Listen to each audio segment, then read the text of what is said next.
Central Air. I'm not bougie like you. All right, it's recorded. All right.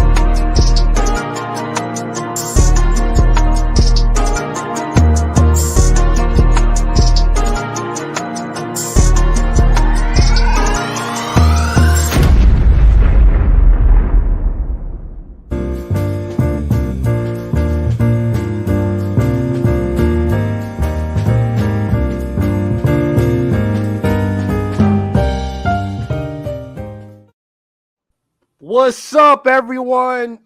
I'm your host, Jay. Welcome to episode 5 of the lunch break here on the 21st. I'm joined by my co-host. Like guys. Oh, we didn't answer. We jinx each other. Yeah, let's say it at the same time. 1, 2, 3. Black Ice and the keys. So the first topic today is nothing micro about these transactions. And to talk about this topic, I'm gonna bring on George Carby and Duke of the Code, who live stream every Friday to talk about this subject. Now, to frame this subject, we have a post on 6 Zeros, and it's about the game Skate.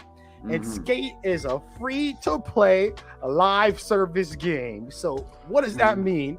It means microtransaction hell. And so I don't want no parts of this game. So what are your thoughts on this, George and Duke? I mean, come on, Jay. Give it a chance. Don't you remember the greatness that was Anthem and how that performed?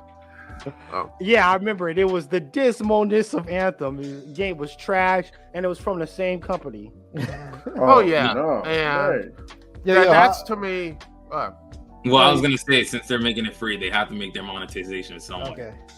So and the frustrating thing about this is that I talked this on my little podcast, Duke City Lounge, is that they have no real. It's just like, wow, we're just gonna keep doing this microtransactions, and it hampers the games, and it just doesn't. And when it fails, and they try to do this huge type of like Final Fantasy, like the MMO RPG Final Fantasy 14. They're gonna reboot everything, and they seem to forget that Final Fantasy 14 and how it was.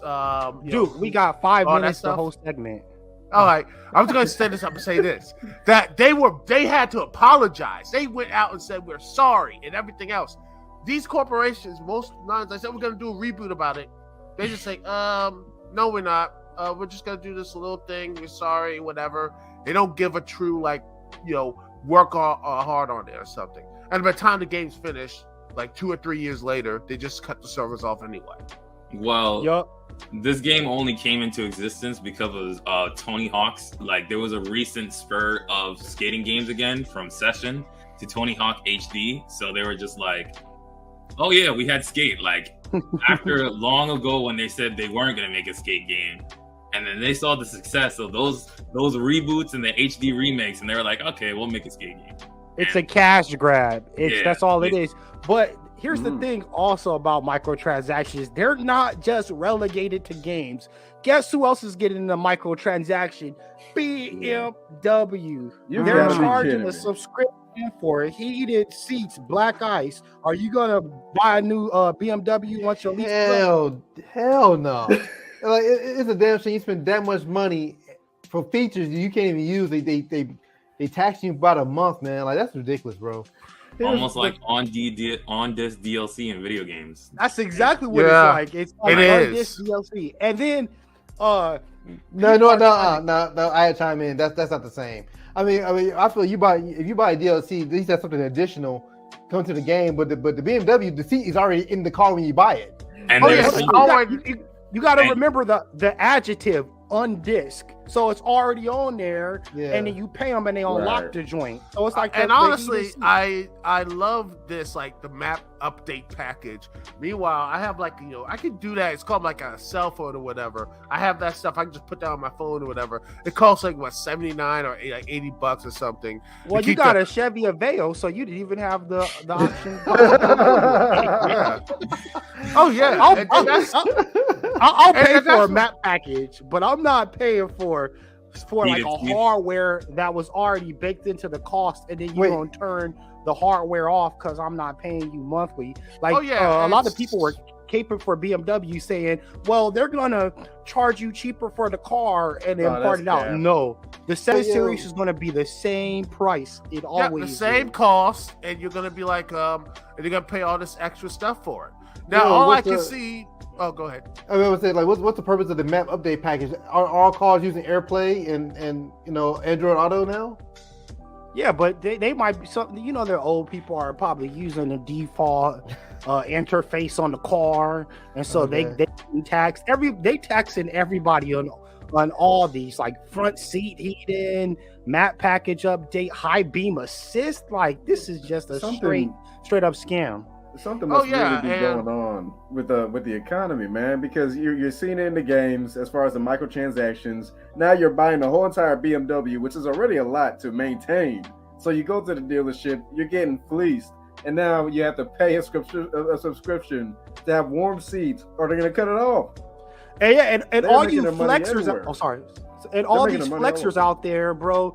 Like, first you had to just worry about your regular maintenance. Now when you're trying to stunt on the street, your heated seats gonna get cut off.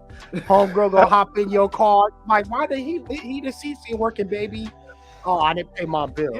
Yeah, that's again. It's just there's no, you know, it's like piecemeal. Just like, we're gonna cut all this stuff off, and you know, you will own nothing, and you will be happy about it. That type of thing. Is like, even though you own the car, nope, you're not gonna get those heated seats. Sorry, you didn't pay the next subscription thing. And that is a good point. You never get the full experience of this completely being your car. You don't get the fully just, you know, I could turn on the seats. I could enjoy every single aspect of this car. You never get full ownership. We're all rented. And if it's a BMW, that's probably a good thing, because after the warranty, it's like a boat, starts taxing you. But to the point, you'll rent everything, you'll own nothing, and you'll be happy. But the biggest thing here is people are going to pay. That's why microtransactions, gamers always complain about microtransactions, or Call of Duty coming out the same game every year, but you buy it. If you stop buying it, they would not make it. Activision literally made $50 million from their last game just from microtransaction alone. So most of that stuff come from I believe, like, you know, Cyberpunk 2077. Everyone was mad about that stuff. Heck, Sony had you know, the PS4 version had to be taken out of sales. You know, they couldn't sell it anymore. It was that bad. And then no one they made their post on Twitter. Oh, they made their stuff on Facebook and made videos about it. But at the end of the day, guess what? They still bought it. They still bought the DVDs and everything else. Same thing with the, you know, people who bitch about Bethesda. They're mad about Fallout 76, but yet they're running up to see Starfield and such. So again, you know, facts. The consumers have to change their behavior if they want the publishers to change their behavior. And before we wrap up this subject, George and Duke, we're having a game night. You want to introduce the game night and tell everybody when to join? Yeah, so we're going to have the game night on the 29th of July. The first game will be Rocket League. We're going to have prizes. It's going to be a fun thing. We're also going to we're going to have a more in-depth detail about this on 6-0, so definitely check it out, like, in the coming days. And also check out our stream. Me and Duke, every Friday we do a game night. The link will be in the description, I hope. And George has his fun games that he plays. I am doing a Mass Effect run on my stuff, and honestly, people seem to love it. So hopefully, you will continue this journey into the world of Mass Effect when streaming everything, you know, next month and everything. All right, thank you for joining, fellas. I'm going to mac and cheesy right now. Peace, yo.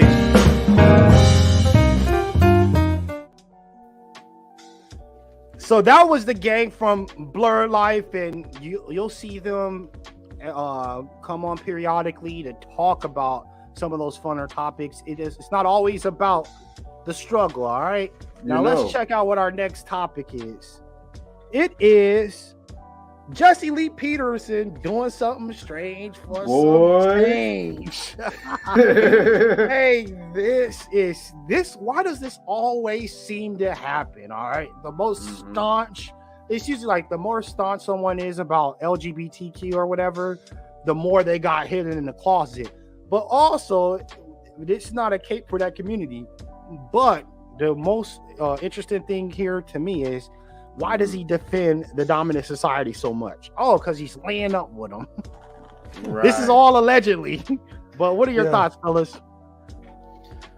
You go ahead, Keith. Well, shoot, to start off, the whole thing is really just looking at Jesse Lee Peterson. I mean, when you look at the history of him and see that he had his early days in the church, and he actually used to be sitting shoulder to shoulder with Shahrazad Ali back in the days, talking quite pro-black.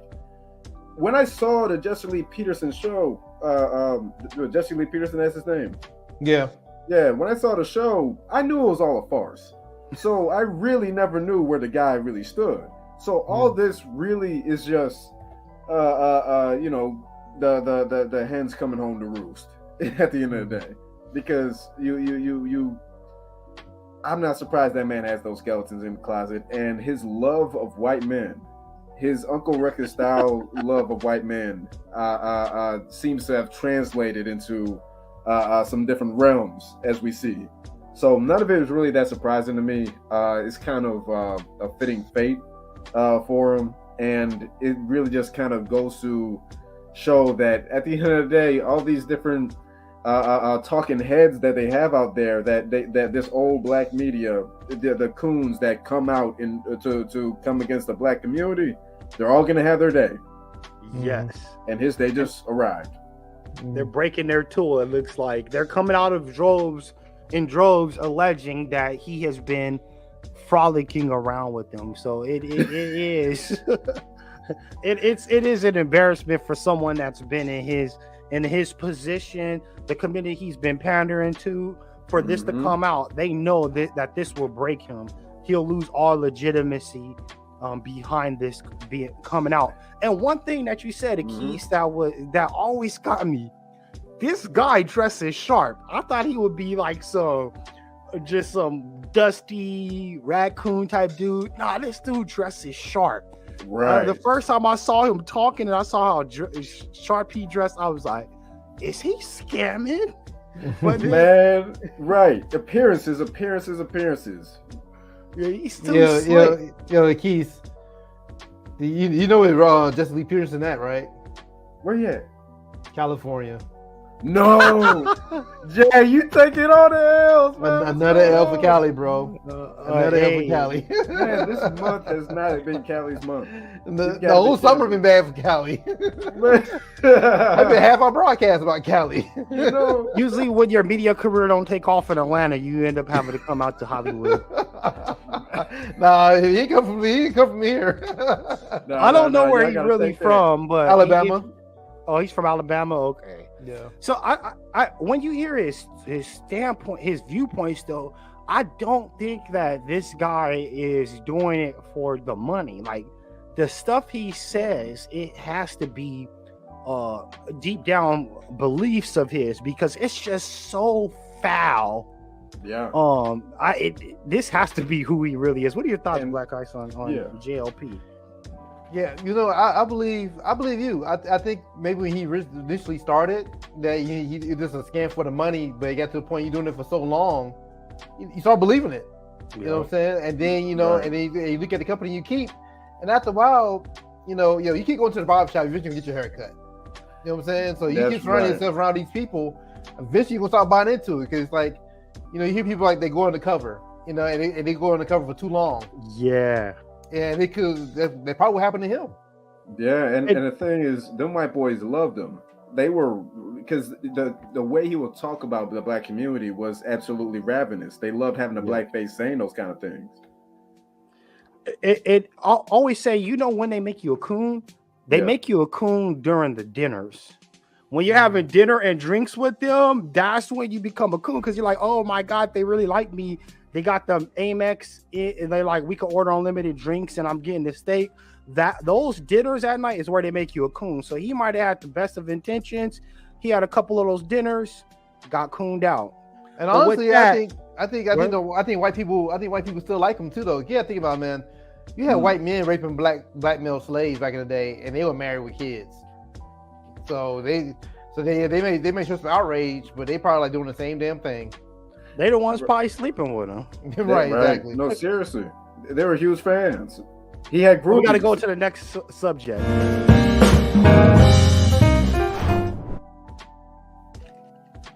What man? Black Ice need a multivitamin. This nigga look asleep. I'm looking at no greens like they better be turkey and no damn greens. Man, I was just thinking like he did not just make some greasy pork greens. Right. Man, so y'all don't like my collard greens and you don't like my steak. We gonna have to change the Well, menu, I mean, man. we like the steak if you cook it first. You sear it on each side, lock in the juices. So your steak still be talking. Yeah, I'll take y'all to a good steakhouse one day and let y'all have a real good steak, because obviously the Denny's got y'all full. But the next subject is Vicky Dillard and Angel Love. So if you're not familiar with what's going on here, basically Angel Love was her title was president of the Vicky Dillard fan club. Now, I don't know if it was an LLC or corporation, but I don't know if they have presidents over Twitter accounts. But anyways, so she was the president of the Vicky Dillard fan club, did a lot for Vicky. It was kind of like Vicky's soldier. And then Vicky rebranded and basically dumped Angel Love. And so Angel Love has been doing a media tour basically and in talking about Vicky and talking about all these bad things that Vicky has done. And so there's some beef there. Vicky hasn't really said much. She dropped some subliminals, but hasn't really talked in public about the conversation. What do you think about this, fellas? I'll give it to Black first.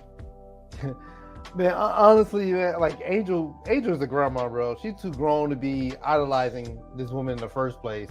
That's the first real flag, to be honest. I mean, and it's the way you carry yourself, man. And to me, like if you just talk about this on the broadcast, like it's about patterns. Vicky showed these patterns for a while, so like it was no surprise who she is. Yeah. So I don't say how they get caught up in it, but Black people in general, man, we gotta start idolizing these people so much. Right. It's one of those things where if you have somebody on a pedestal, don't be surprised when they look down on you. So I can't. Now the situation is foul. Her putting her information out there is foul. Right. Everything's really foul. That was a real low blow. Very low. Do you know about that, Jay? That she exposed Angel's address and everything? Yeah, that was social security number too. Yeah, right. That's a low blow. I mean, I don't care how much I dislike a person or hate a person. It's just a level you won't go. And then to me, that shows Vicky's true character. Right. Well, I think that I'm with you with the point you made, Black Eyes. It's like there's no victim here. I feel like Angel played herself in this whole debacle. She was acting like Vicky's soldier when Vicky wanted to do something, according to what they're talking about, according to Angel's own account. When they wanted to do something trifling, Angel would be right there to do something trifling against somebody else. So you can't be with someone that's doing something trifling to everybody else and then be a victim when they do something trifling to you. It was trifling the whole entire time. And like you said, she was way too old to be idolizing someone like this, being over here, being Vicky's pit bull. And then this happens. I'm like, she almost looked at Vicky as a god. She did. Like, and she was her spiritual guide. She was her priestess. Yeah, it's like some codependency going on, some narcissism. It's like you saying you a big Snoop Dogg fan. You like Snoop Dogg so much, you put him on your life insurance. Right. No, it's one thing. It's one thing to be a fan, but that's another whole other level. You put them on your life insurance. That's deep. Man, this just showed me a whole lot about the thought process. Like, and to me, she may not be cool with Vicky anymore, but that thought process is still there. Yeah. Yeah, and I asked her. You go ahead, Keys. Well, I want to say that this is really just kind of shows the issue that we have, in the black community, as far as always trying to seek out these leaders, because you have somebody like Vicky Dillard who has a history of scamming. She said she was a prisoner of war, like she's Dr. Manette, but in truth, she was scamming. So you gotta really just be careful of the people that you get tied up with, that you idolize, and think for yourself, think for the cause. And with that thought, we're moving to the next topic. Cue the sweet potato pie.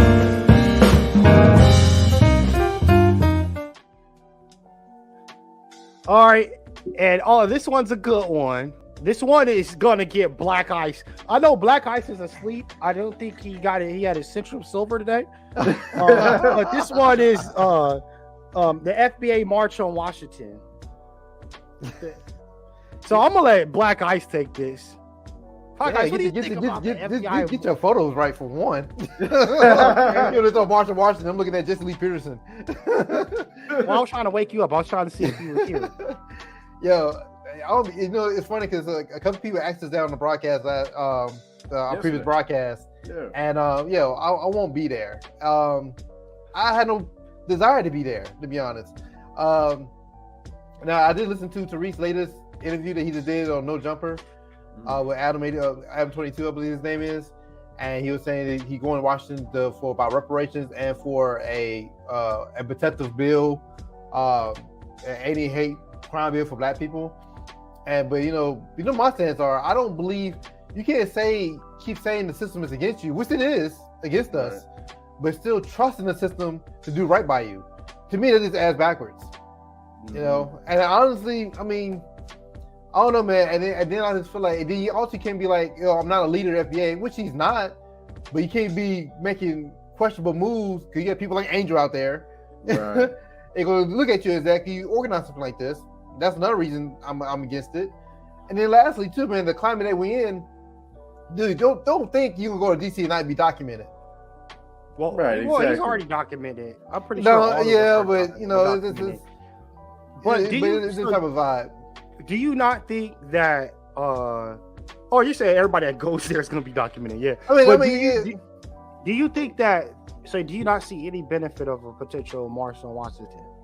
What they plan to get out of this? Because if my understanding from listening to Reach, he just wanna he's doing the pressure to politics part to get something voted in. And if that's his motive, then I don't agree with that, because I don't believe in a system that done me wrong for 40 plus years to do right by me because I went to march over there. What do you think about a show of strength and a show of unity of a group of people coming together to say, we all agree with this message. We all vouch that, we all vow that this is our aim, that you need to restore us. You need to make it right. Don't think there's any benefit to that? No, I like Tariq's other solution that he mentioned in the interview. Vote with, don't vote for him. If that's what you want to show, to me, that's a more powerful statement than showing up marching. And then like I said, man, he may mean well, so I'm not knocking him for that, but the climate that we live in now, the idiots that we have within our own community, I don't want to be around these people like that. I'm really curious to see, first off, how many people come out to show solidarity for that cause. But just like Black Ice said, I really don't believe we've been marching for a very long time. And of course, it shows a certain, we're out here and we're in solidarity.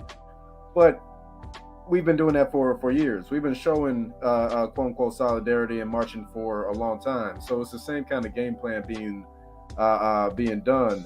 And I'm not gonna lie, them Twitter Spaces, boy, if it's gonna be a bunch of them cats from the Twitter Spaces, I don't want to be around them. I am good. I don't want to be around them, especially when they start checking paperwork. When they start checking paperwork, right? Because dude, if we're not protected under the current law, what make you think you're gonna protect us under the new bill? Come on, right? For one, and two, I don't believe you're gonna vote in reparations. Right. You can only get back what is taken from you the same way they took it. I think that there's some value in it. I personally think that there's value in showing the strength. Now, if we march and just think that that's going to change things, then okay, that's a problem. But I think marching and then pushing the levers on the system, or pushing against the system in other ways in addition to marching, I think it can really get the message home that, you know, we want this. This is a new day. This is a new era. So I could see some value in it. And I think it would be a good display for the younger generation of Black Americans to show them, like, hey, you know, there's more people out here that think like you. Now, to the point about the people that be on Twitter Spaces for 8 hours, do I want to be around them all day? No. And they're probably very easy to co-opt. So there'd be a lot of FBI. If not already, like others, it's not enough benefits to justify being there, in my opinion. You know what I mean? Like I say, you can't vote reparations in. And then I also feel like it'll send a conflicting message, because, like, yeah, okay, us three, we know that showing up to this march is not the solution. But for a lot of Black people, they still think that marching is a solution. Yeah, and they think, okay, we did it. Yeah, and so we talk about it all the time across these new Black media platforms, how our ancestors during the civil rights era got that wrong, and now we doing the exact same damn thing. Right. Yeah, I see both sides of it, and I think that Jay gonna be there. I don't know if I'm. I don't know. But I don't see an issue with it. I do not see an issue with it. He's gonna be having kiosks there. He's gonna be. Yo, I mean, I'm the type of person, man. Like my time is valuable, bro. If like, what is the goal from this? And then, like I say, you don't show solidarity. Yo, we can do that from home. Like, be straight up. Like, you can vote. The best way you can vote is with your dollar. Right. And so my thing is, you don't sit here marching up here, and you still going back home doing the same habits. And then that's a problem. There's a problem within the Black community. We don't want to break these habits. Yeah. You know, right. We're financing our own oppression. Oh man. And when we have this conversation, like, I want to frame it like, these conversations are not from, like, this is an internal Black conversation. Even though we're streaming it live across the internet, this is an internal Black conversation about some dysfunctions we have in our community, about not being serious about making a change. Right. A lot of times it's easy to talk about a change, or it's easy to highlight the problem, but when the solution causes you to deviate from what you like to do on a day in and day out basis, or day-to-day basis, then all of a sudden it's too big of a burden. Like driving 5 minutes away to go to a Black beauty salon or a Black hair care place is too big of a burden for a lot of Black people, whereas the Asian people will go 10 hours to make sure they don't buy from you. They will inconvenience themselves to make sure that they're doing a deal with another Korean that makes wave grease that they can't even use. But then just to ask you one little thing, like, just, hey, let's just make sure we circulate our money within our community. Sometimes that's a bridge too far for a lot of us, and that's the reason why part of the reason why we're in this situation. It's not a bridge too far. It's the fact that we're not pissed off enough. We still too satisfied with what we have here in America. Like, until we get to the point, until Black people as a whole get to the point that they are utterly disgusted living here, we're not going to see the change. Okay, every Black person that has, like every Black leader in the past that created change, they created change because they were pissed off, or they were disgusted. They weren't complacent. They wasn't happy. That's why they did what they did. And right now, when I'm seeing with Black people today, you know, they're speaking in general, we're not pissed off enough. Yeah, most definitely. You know, we still want to live with the enemy. Like, to me, that alone saying, okay, we're not there yet. And then now we're going to beg on Capitol Hill. To beg and negotiate with them? You can negotiate with terrorists. Or, I mean, the National Mall, I mean. Yeah. I think we got to understand just how vicious our enemy is. They're vicious. Yeah. Honor doesn't mean anything to them. All they respect is power. And so if you're not bringing power to the table, then you're not going to get any solution, especially if you're Black. They do not give a hoot about us, and they don't even give a hoot about any of the other people they're bringing in to replace us. They don't care about them either. They got something in store for their ass once the Black scourge is taken care of. Yo, we don't need we don't need a march. We need leverage, and that what black people fail to realize. And Yeah. that leverage would make some move, Mhm. not actioning, not begging, not marching. We had to force their hand. Because a march is symbolic. It's a very symbolic thing. That is a symbolic gesture that I have. Right. I'm tired of that, and I'll be damned. If you want the access to do that, I'll be damned. I'll be part of that too. All right. And This is my personal opinion. right. And going all that way to do a symbolic gesture, and then some of the people that might be there might not even be for the cause. They're just there for Tariq. Man, a lot of people just vote just to get the damn sticker. Yeah. I see people going to the march for the same damn thing, bro. Yep. Mm-hmm. Are they there for the cause, or they're just a place to be? So I was there. I could see. I really like. Once again, like I really see both sides. And it's an optics play. That's all it is. It's an optics play. What side are you on, Jay? I don't want to hear no I see both sides crap. I mean, I see both sides too, but All what side lives are you matter. on? Black Ice. All lives matter. Take your hat off right now, bro. Look, here's the thing: a march doesn't hurt. That's the thing; it doesn't hurt. I know. If they march and then they go work after, then that's good. But That's if you different. march and then you sit on your hands, then that's a problem. Well, Yeah. we'll see if they work afterwards. I will. don't see it working. But like Jay, I do see both sides. Yeah, I most get definitely. that. I do see both sides. But after looking at both sides, I chose my side. Yeah, because Okay. man, I wanna Well, tell you. we're gonna go from the sides to the main course right now. Damn Look at steak, that bro. delicious, juicy bloody steak. rosemary Oh my steak. gosh. You got a Man. murder scene on the screen. Rosemary. That's cross contamination right there. Well, so for the main course of the day, we're going to talk about we're gonna go to Sesame Street. Actually, not Sesame Street, Sesame Place. Get it right. And we're now. gonna talk about Rosita. If you haven't seen the video, there's a controversy going on right now about Sesame Place in Philadelphia, basically shunning black kids. Okay, and one of the main characters in it all, there was some person playing Bert shunning kids, but Rosita was the most flagrant out of all of them, and Rosita would hug black kids, and dap them up.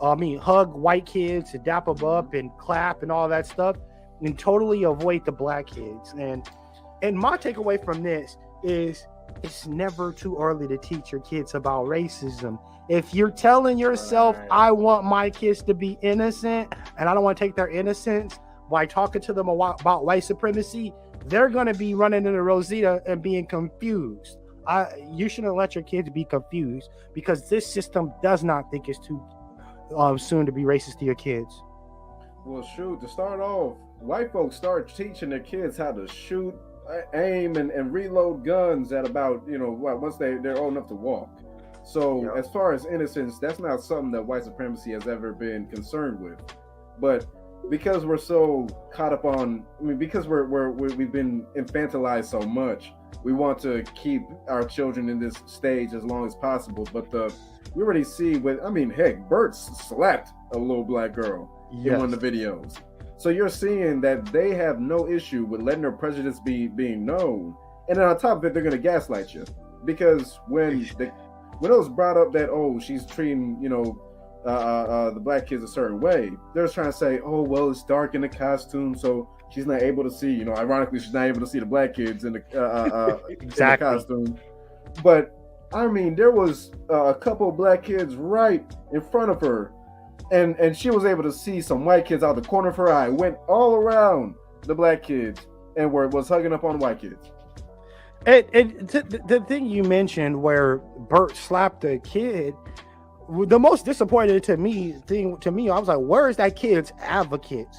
Because if someone if Bert slapped my son, it's going down. I'm not even talking because it's online. It's going down if Bert slapped my kid. I'm hemming that up, straight up and down. I don't care what. So that's sad. It's like someone could slap your kids. That just shows how, in my opinion, I didn't see all the videos, so I'll make an assumption or presumption. But that shows cowardice. You shouldn't let anybody touch your kids like Yo, that. Keith, do you know where the Sesame Place at? In Philly. No, I think some of the video came from Cali, didn't it? No, did it? Well, Cali is racist, so Well, shoot, the West is racist. But Yeah. man, if Cali if that's going on in Cali, Jay, you need to have an intervention with the state, man. Yeah, sit down with the state. our numbers way too low out here. But the thing is, if anybody feels like California is some bastion of hope and peace for Black people, they're wrong. It's like outside of the major metropolitan areas, it's a backwoods state. That's why when Malcolm X said anything south of Canada is the South, Yeah, that is the truest thing ever. right. Like Joe Biden's from what, Delaware? Yeah. Yeah. Yeah. He's Yeah, from it's still Delaware. racist.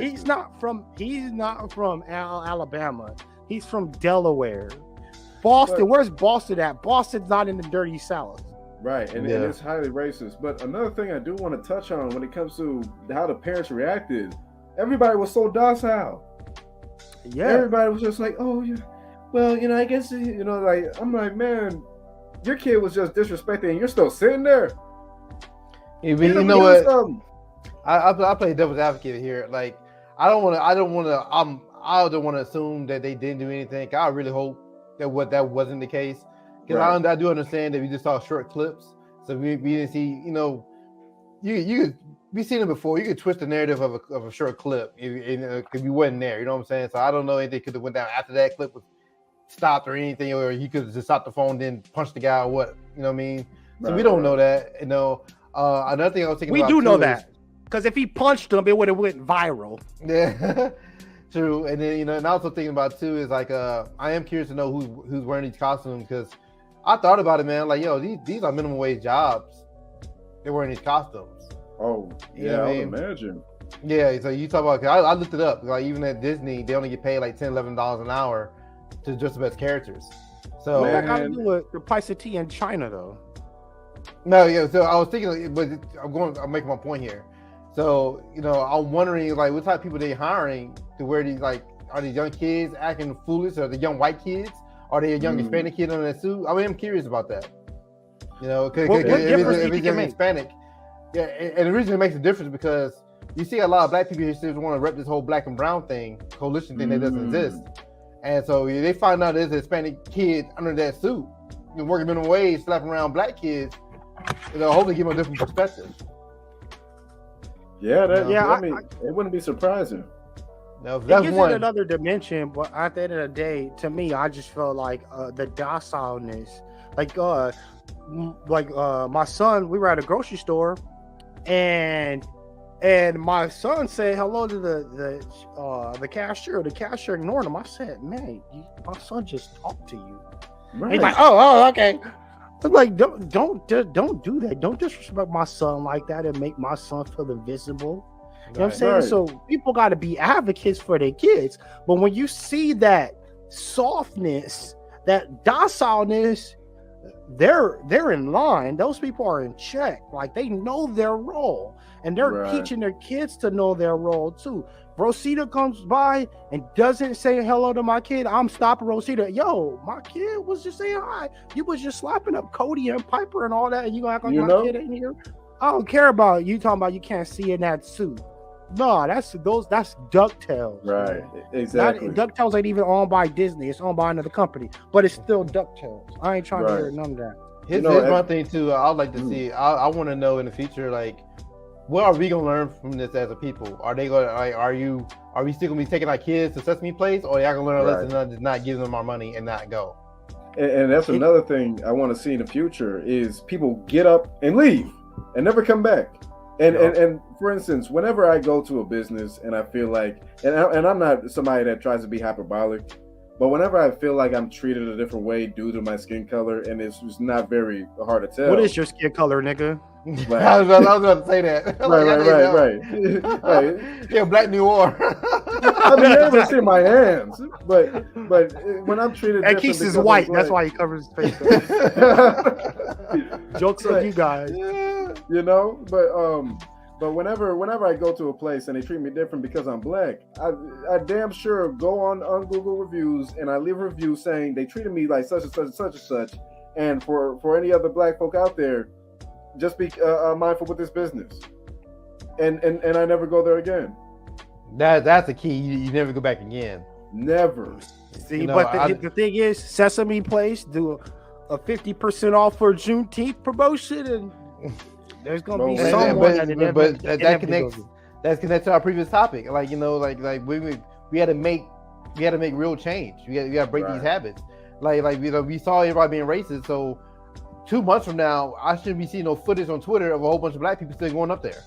Yep. Right. And then one is sympathy when they get treated the same way. Yeah, exactly. That's like when you see people getting beat up in nail salons and in these beauty hair care retail establishments. Mm-hmm. It's like you already know how they get down. You know they anti-black as hell. So if you go in there and you get beat down, that's on you now. Now you're a liability to the community, and you helping our erasure and our eradication because you can't be on code to save your life.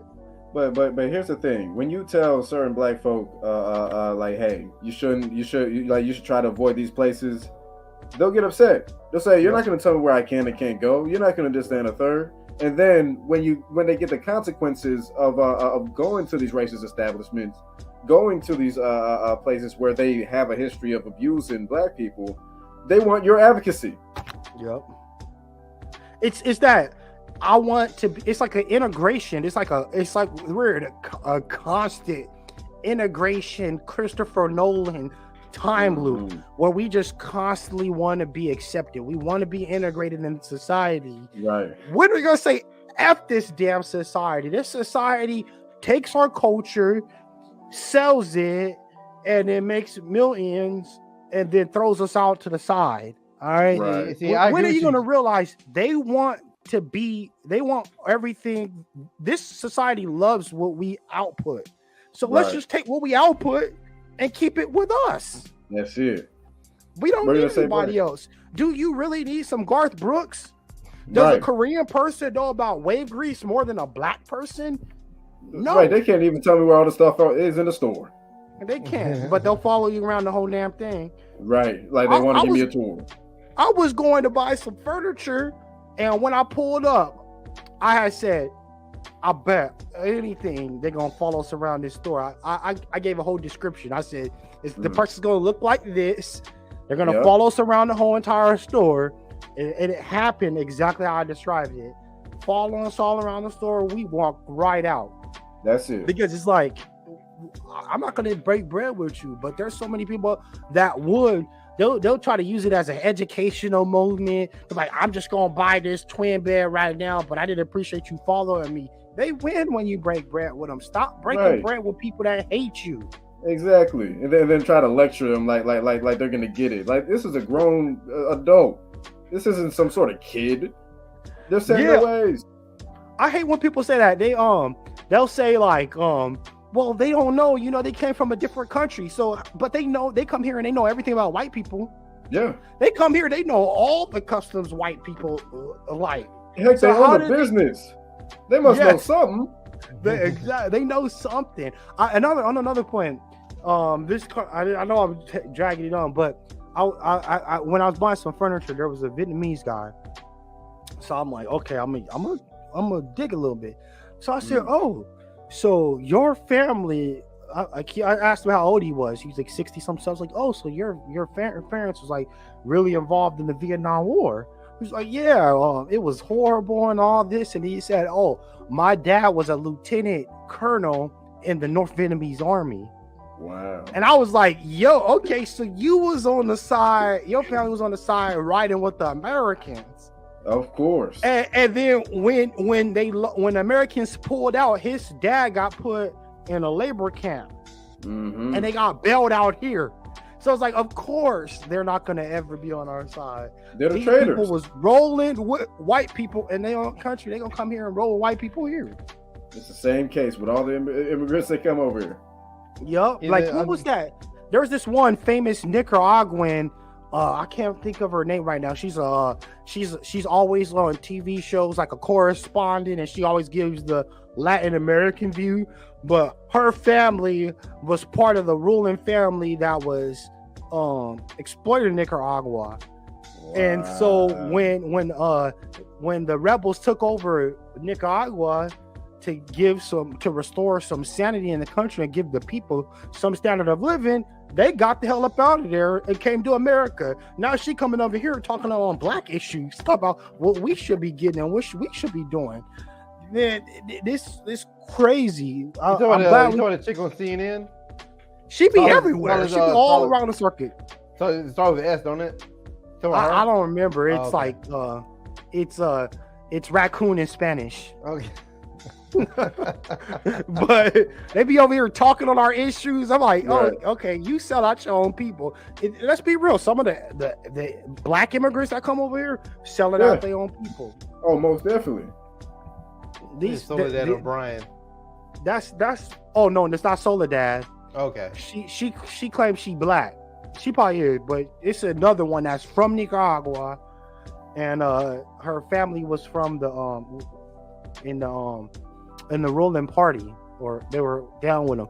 But at the end of the day, we got to remember that this system is very intelligent. So when they brought in these people to replace us, they brought in the right people. They knew what they were doing. Yeah, they already proved their allegiance to them already. Same thing with the Afghans. They coming over at the Afghanistan war. Same thing. So I mean, they already showed their loyalty to Americans, to white America already before they came over. Right. Exactly. That's why they was running to them airplanes when the Taliban was knocking on their doors. Like, oh yeah, I remember you was translating when you and your boys was here. I remember you. Bop. You know. Bop. To the blades, please. To the blades.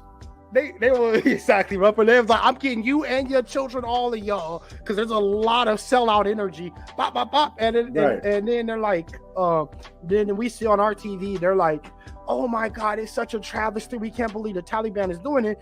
It's like these people tried to sell all the rest of them into slavery. They literally were selling out the whole community. They were a threat to the sovereignty of Afghanistan. That's what Americans don't understand. Just imagine if China invaded and you just saw Chinese troops is driving down the street in their tanks and it's all foreign looking and we don't even understand the language they're talking about and they're breaking in our houses and then all of a sudden you see a black person on one of the Chinese tanks. Some of them, that's where the lunch break's recorded right there. When he say dynamite, he's excited. That's when you bomb him. I bet you want to slice that and fillet that nigga up like that steak on a. I know I would. That raw steak, right? Seriously. That raw steak. All right, so that was a good topic. We're gonna move on to our final segment.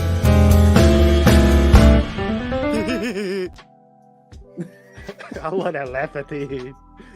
So this is Sorry Tyrone, your post isn't deep, and this is a segment where we just highlight funny tweets, posts, videos, or whatever we see along the vast World Wide Web. And the winner of today is Underprivileged. Okay, man, oh my gosh, yeah, Wild Indian Jazz. So they're taking our music.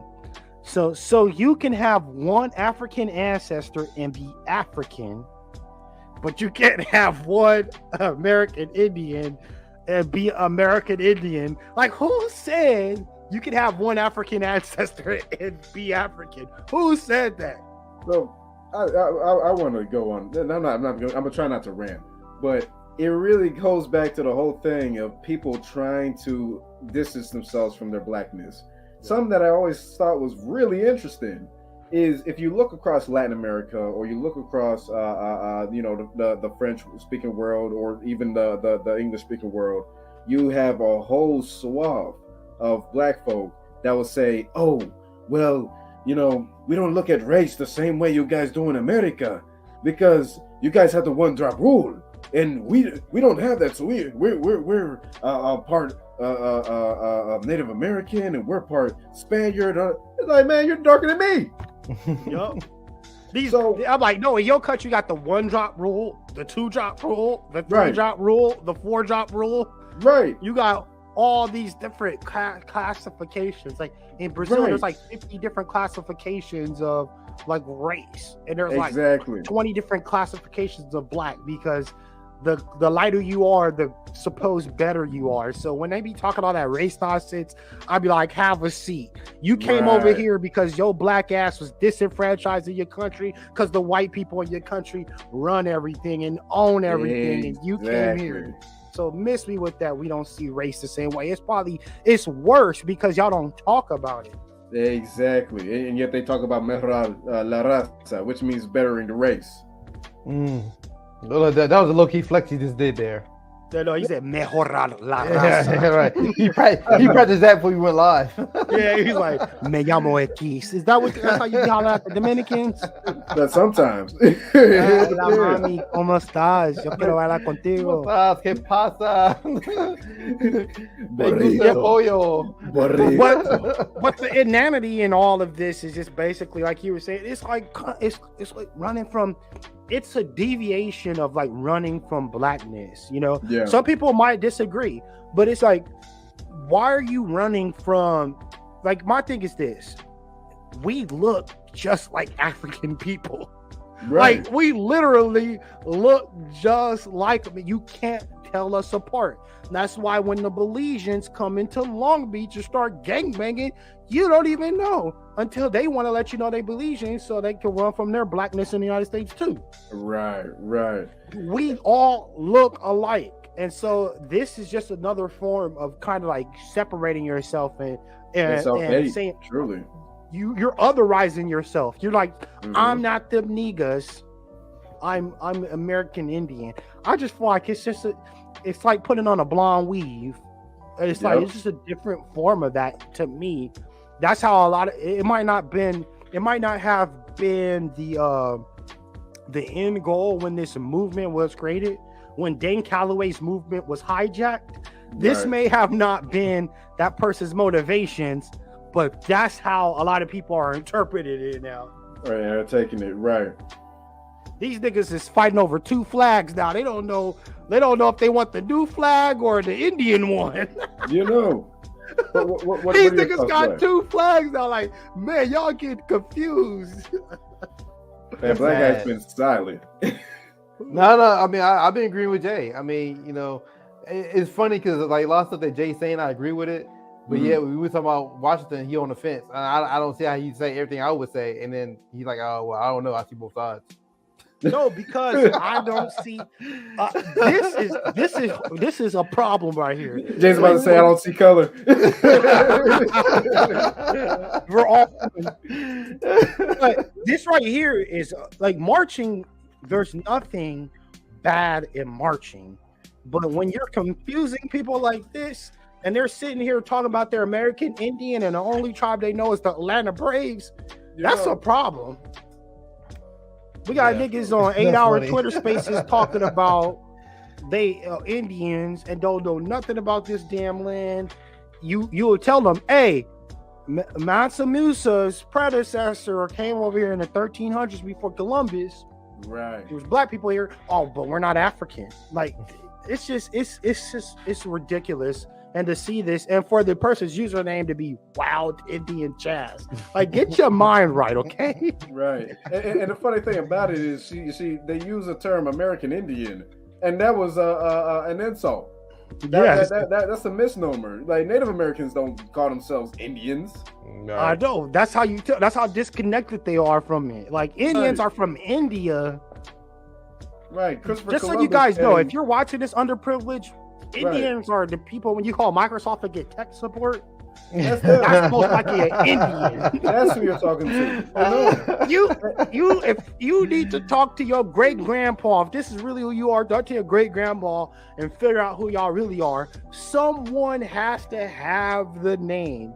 I don't see why you're using a colonizer's name for your people. It's not computing, and it's probably because you really African, and you probably from the Ivory Coast. You might be from like Benin or one of these areas, and that's probably true. Oh, and one more thing, this same community of people They was talking about we Indians, but when that Warrior King movie came, Woman King movie that y'all talked about on last episode, they were like, they enslaved my ancestors. Nigga, which one is it?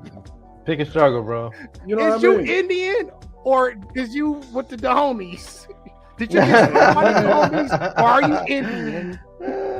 But it goes to show one? the confusion, you know, and just a lack of understanding of history within the community. You know, everybody wants to attach, you know, we've been stripped of an identity for so long to the point where we're lost.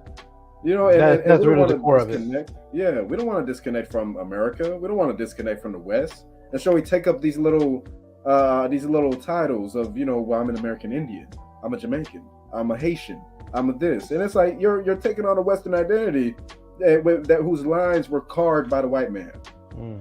I don't agree with your synopsis though. I don't think we are, at least like in maybe the past 100 years, we have not been denied identity. We have refused to accept our identity and have confidence in our identity because we actually have a very rich and beautiful culture, but we never hear it expressed to us in a way that humanizes us. We're never humanized in this culture at all. We're always told that we're demonized. We can always see the nuance in everybody, but we can never see the nuance in Black Americans. If we have an unbiased take on Black America, it's a very beautiful, majestic, cultured people. We were able to build an identity, but people don't have confidence in it. They take it for granted. They take our majesticness for granted. They look at as tacos. They'll look at tacos and put all kinds of value on tacos, but put no value on fried chicken. Put no value on collard greens. Put no value on rap. Put no value on jazz. They go so far to say that jazz is all of ours. That's what a lot of Black people do. Well, why would any of jazz would disagree? Yeah, I know. Like, I half agree with you, Jay, because I feel like the other half of it, too many of our people still want to be connected to white culture. Like, yeah, I mean, you know, we have a beautiful, rich history, but a lot of people still celebrate the oppressor's culture over their own. And not only that, we've opened up the floodgates in order to allow white America within the Black culture. So that's another thing, because we always wanted acceptance. We're like, oh, you know, even the term "blue eyes the soul." So, that's racist. I hate that. You know, and those and these other phrases where it's like, oh, this white boy or this white girl could sing. It's like, man, come on, let's not do that. Yeah, I agree. I think that it's just the acceptance thing. We got to stop looking for acceptance, because if we don't accept ourselves, that's the thing. A lot of us don't accept ourselves. Yeah. And so if you don't even accept yourself, then no one else is going to accept you. Respect, like, we have to show that we respect ourselves first. But it's not like we going to respect ourselves and then other people are going to respect us. It's we're going to respect ourselves, and then we're going to assert ourselves, and then other people are going to have no choice but to respect us. Exactly. Right. I agree with that. But niggas too scared for that. And if you're not scared of that, then I'm not talking about you. But a lot of people are, because there's a reason why we're in the situation we're in as Black people. Like, we inherited what our ancestors or the past generations did. So when you look on your community and you see that we don't own nothing, we don't run anything, we have no unity, that's because of choices of people that came before us. It's our duty to change that. Exactly. Right. So part of the thoughts before Black Eyes falls asleep. Well, let's start off with Black Eyes. Yeah, I mean, I know I have very different opinions on different topics tonight, you know, especially when you come into the March. And then, you know, to your point, you know, I sincerely do see both sides. So I'm not demonizing anybody who won't go out and march, but, you know, I just want to give a different perspective. And that's what we all about. I mean, we're not an echo chamber. It's okay to have different perspectives. Still all love within the community. You know, like I say, I had a different point of view, and I explained why I have a different point of view. But at the end of the day, I think we all want what's best for us. You know what I mean? That's right. And that's good to have that. And I'm glad that you mentioned this as like an internal conversation, because I wouldn't go on a white platform having this discussion. You know, because it's not for white people to hear or see. You know what I mean? So, but yeah, that's my parting thoughts. Yeah, my parting thoughts is, concerning the march, I'm really hoping that that there is some change in the future, and that people aren't just looking at the march as the end goal and just some sort of social event. Because that's one thing is sometimes we'll plan something and it just becomes a big social event, and everybody kind of forgets the different goals that are carried in this. So definitely keep your mind on track. Know that this is just something to get eyes on the movement. This isn't the end all be all, and Congress is a hard beast, a hard nut to crack, truly. And also when it comes to protecting the children, if something is occurring to your child, if your child is being treated differently because they're black, don't take that line down, and don't show them an example of being yellow. Please don't do that, because it grows your kid up to be weak, and it shows them that, oh well, the community really doesn't have my back, and we have to start changing that, because they're going to look to the white community to have their back instead of the black community. So those are my parting thoughts. Yeah, you guys took all my thoughts, so forget all you guys. You put socks in my soup. But yeah, black people, just first off, thank you for watching another episode of the Lunch Break. And we'll, like what Black Eye said, we're not here to be an echo chamber. We're not here to do what everybody else does. We're here to just have a real discussion. And we want to be able to provoke thought in you to make you see things in a different way. Don't watch the Lunch Break and think you're going to hear us say everything all your other your favorite personalities are saying. That's not the purpose of this. So yeah, we gotta be able to analyze data, like we said, I think on episode 2. Be able to analyze data, be able to have a real conversation. If you look at the dominant society, I always say, look at how many think tanks they have.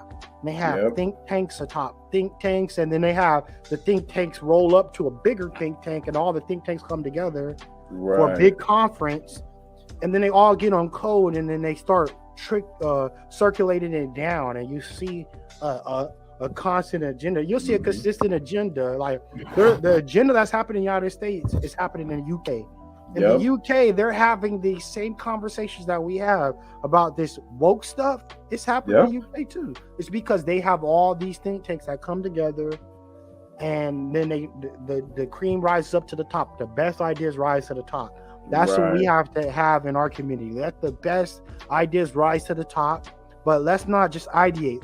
Let's execute as well. And that's my part of thoughts. But before I give you the jazz music, I'm going to take a minute to give you a message from our sponsor. My name is Black Ice. And I'm Akis, and we're the Black Narrative. We are a Black First and Hebrew Israelite channel on YouTube that broadcasts live every Tuesday and Thursday night at 8 p.m. Eastern Standard Time. Every week, we discuss controversial issues and challenge false narratives that are fed to Black people through mass media. We share research through videos and encourage uncomfortable conversations amongst the Black community. Look up The Black Narrative on YouTube or go to our website, www.theblacknarrative.tv. Shalom. We descend from a line of warriors fighting relentless battles for justice. When the odds are against us, we do not bend, nor do we break. We stand tall and fight hard, for we are 6-0. If you want genuine Black conversation that's uncompromised, unfiltered, join 60s.net today. Jay? Yes? I love 60s. I'm so excited there's a site where we can finally talk about Black issues. When's the last time you posted? Well, the way my phone is set up. You're clearly not that excited about 60s. Have a great day. Dun, dun, dun, dun. I like you guys that. Are clearly not. Thank you. Yeah. So, thank you for watching episode 5 of The Lunch Break. It's been a pleasure. And now I will give you some jazz music.